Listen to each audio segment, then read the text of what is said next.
সবাইকে স্বাগত জানাচ্ছি গ্লোবাল ভিউজে। আপনাদের সঙ্গে আছি আমি সুস্মিতা দাস। আজ জানাবো আন্তর্জাতিক গণমাধ্যমে আলোচিত সংবাদ ও বিশ্লেষণ। ইসরায়েল সম্পর্কে নেতিবাচক ধারণা পোষণকারী আমেরিকান নাগরিকদের সংখ্যা উল্লেখযোগ্য হারে বেড়েছে। মার্কিন গবেষণা সংস্থা পিউ রিসার্চ সেন্টারের সর্বশেষ এক জরিপে দেখা গেছে, বর্তমানে 53% আমেরিকান ইসরায়েলের প্রতি অসন্তুষ্ট বা নেতিবাচক দৃষ্টিভঙ্গি রাখেন। 2022 সালের মার্চে করা সর্বশেষ জরিপে এই হার ছিল 42%। দলীয় বিভাজনের দিক থেকেও পার্থক্য লক্ষ্য করা গেছে। জরিপ অনুযায়ী 69% ডেমোক্রেট সমর্থক বর্তমানে ইসরায়েলকে নেতিবাচকভাবে দেখছেন, যা 2022 সালে ছিল 53%। রিপাবলিকানদের মধ্যে এই হার 37%, যা আগের জরিপে ছিল 27%। পিও রিপোর্টে বলা হয়েছে, গত 3 বছরে সব বয়সের ডেমোক্রেটদের মধ্যেই ইসরায়েল সম্পর্কে নেতিবাচক ধারণা বেড়েছে। তবে বয়স্ক ডেমোক্রেটদের মধ্যে এই প্রবণতা বেশি। যেখানে তরুণ ডেমোক্রেটদের মধ্যে নেতিবাচক দৃষ্টিভঙ্গি 9 পয়েন্ট বেড়েছে, সেখানে বয়স্কদের মধ্যে তা বেড়েছে 23 পয়েন্ট। অপরদিকে রিপাবলিকানদের মধ্যে এই পরিবর্তন তরুণ প্রজন্মের মধ্যেই বেশি। 50 বছরের নিচে রিপাবলিকানদের মধ্যে বর্তমানে 50% নেতিবাচক এবং 48% ইতিবাচক দৃষ্টিভঙ্গি পোষণ করেন। অথচ 2022 সালে এই অনুপাত ছিল যথাক্রমে 35 ও 63%। ইসরায়েলের প্রধানমন্ত্রী বেঞ্জামিন নেতানিয়াহুর প্রতি মার্কিনীদের আস্থার ক্ষেত্রেও নিম্নগামী প্রবণতা দেখা যাচ্ছে। জরিপে অংশগ্রহণকারীদের 52% বলছেন, বৈশ্বিক ইস্যুতে সঠিক পদক্ষেপ নেওয়ার ক্ষেত্রে নেতানিয়াহুর উপর তাদের সামান্য কিংবা একেবারেই আস্থা নেই। মাত্র 32% তার প্রতি আস্থা প্রকাশ করেছেন। যদিও এই হার গত বছরের কাছাকাছি, তবে 2023 থেকে 2024 সালের মধ্যে নেতানিয়াহুর ওপর আস্থা না রাখার হার উল্লেখযোগ্যভাবে বেড়েছে বলে জানিয়েছে পিও। জরিপে আরও উঠে এসেছে, 2023 সালের 7 অক্টোবর হামাসের হামলার পর শুরু হওয়া ইসরায়েল হামাস যুদ্ধ নিয়ে মার্কিনীদের ব্যক্তিগত আগ্রহ কমে যাচ্ছে। গত জানুয়ারিতে যেখানে 65% বলেছিলেন এই যুদ্ধ তাদের কাছে খুবই গুরুত্বপূর্ণ বা কিছুটা গুরুত্বপূর্ণ, সেখানে সর্বশেষ জরিপে সেই হার নেমে এসেছে 54%।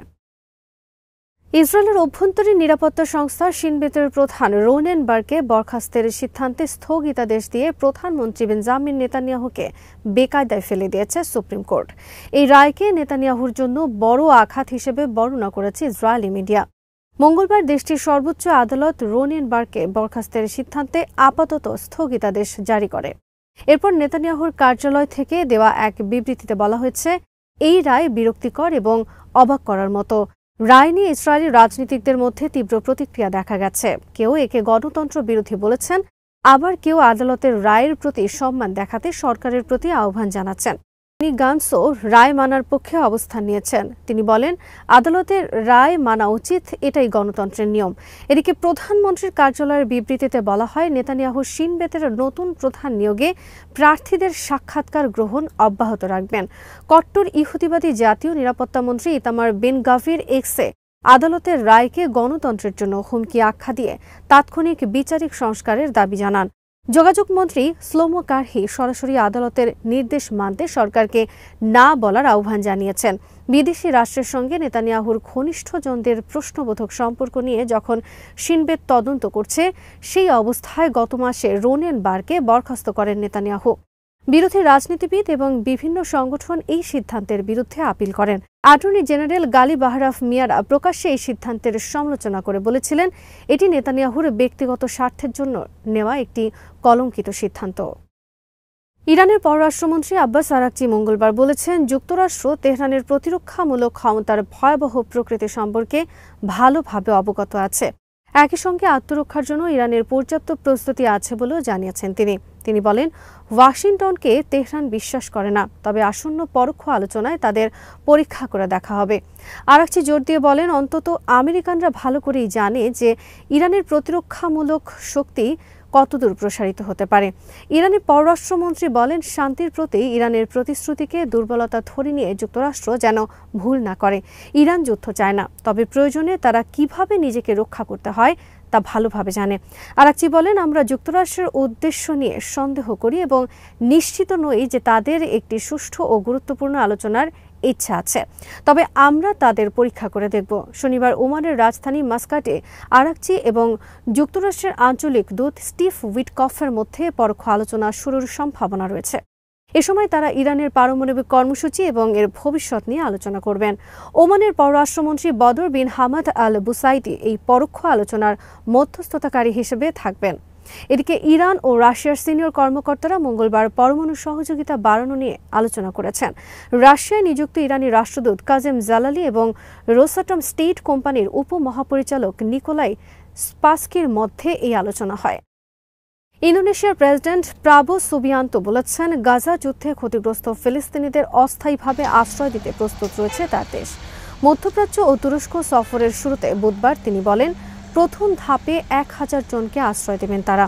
প্রেসিডেন্ট বলেন, ক্ষতিগ্রস্ত ফিলিস্তিনিদের কিভাবে বৃহত্তম মুসলিম জনসংখ্যার দেশটিতে আশ্রয় দেওয়া যায় সে বিষয়ে দ্রুত ফিলিস্তিনি ও অন্য পক্ষগুলোর সঙ্গে আলোচনা করতে তিনি তার পররাষ্ট্রমন্ত্রীকে নির্দেশ দিয়েছেন। তিনি বলেন, আমরা আহত ও এতিমদের সরিয়ে নিতে প্রস্তুত যতক্ষণ পর্যন্ত না তারা সম্পূর্ণ সুস্থ ও স্বাভাবিক হয়ে উঠবেন এবং গাজার পরিস্থিতি তাদের ফিরে যাওয়ার জন্য নিরাপদ না হবে ততক্ষণ পর্যন্ত তারা ইন্দোনেশিয়া থাকবেন। প্রাবো সুবিয়ান্তো বলেন, ফিলিস্তিনিদের নিরাপত্তা এবং তাদের স্বাধীনতাকে সমর্থন করার ক্ষেত্রে ইন্দোনেশিয়া তার প্রতিশ্রুতির উপর অটল থাকবে।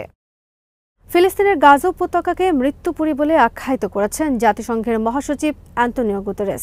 এছাড়া গাজার বেসামরিক নাগরিকরা অন্তহীন মৃত্যুর চক্রে রয়েছেন বলেও সতর্ক করেছেন তিনি। গুতেরেস গাজা উপত্যকায় মানবিক বিপর্যয় সম্পর্কে কঠোর সতর্কবার্তার পাশাপাশি গাজায় মানবিক সাহায্যের সরবরাহের ওপর ইসরায়েলি অবরোধের নিন্দা জানান। নিউ ইয়র্কে জাতিসংঘ সদর দফতরে এক সংবাদ সম্মেলনে গুতেরেস বলেন, 1 মাসেরও বেশি সময় ধরে গাজায় এক বিন্দু সাহায্য আসেনি। খাবার নেই, জ্বালানি নেই, ঔষধ নেই, বাণিজ্যিক সরবরাহ নেই। সাহায্য শেষ হয়ে যাওয়ার সঙ্গে সঙ্গে ভয়াবহতার দুয়ার আবার খুলে গেছে। গাজা এখন মৃত্যুপুরী এবং সেখানকার বেসামরিক নাগরিকরা অন্তহীন মৃত্যুর চক্রে রয়েছেন। তিনি বলেন, সংঘাতে মানবিক বিরতির ফলে গুরুত্বপূর্ণ ত্রাণ প্রচেষ্টা পরিচালনার পাশাপাশি বন্দীদের মুক্তি সম্ভব হয়েছিল। সর্বোপরি আমরা জানি যুদ্ধবিরতি ভালো ফল বয়ে আনে। এ সময় গুতেরেস জেনেভা কনভেনশনের কথা বলেন, যেখানে সংঘাতের সময় যে কোনো দখলদার শক্তিকে খাদ্য, চিকিৎসা সেবা এবং জনস্বাস্থ্য পরিষেবা নিশ্চিত করতে বাধ্য করা হয়েছে। জাতিসংঘ মহাসচিব বলেন, আন্তর্জাতিক আইন অনুসারে ইসরায়েলকে ত্রাণ পরিকল্পনায় সম্মত হতে হবে এবং গাজার বেসামরিক জনগণের কাছে সাহায্য পৌঁছানোর অনুমতি দিতে হবে। মঙ্গলবার গাজা উপত্যকা জুড়ে ইসরায়েলি সেনাবাহিনী আবার বিমান হামলা চালিয়েছে। এতে কমপক্ষে 24 জন ফিলিস্তিনি নিহত হন বলে চিকিৎসকরা জানিয়েছেন। খবরে বলা হয়, উত্তরাঞ্চলের শহর বেইত লাহিয়ায় একটি বাড়িতে বিমান হামলায় একই পরিবারের 6 জন নিহত হন।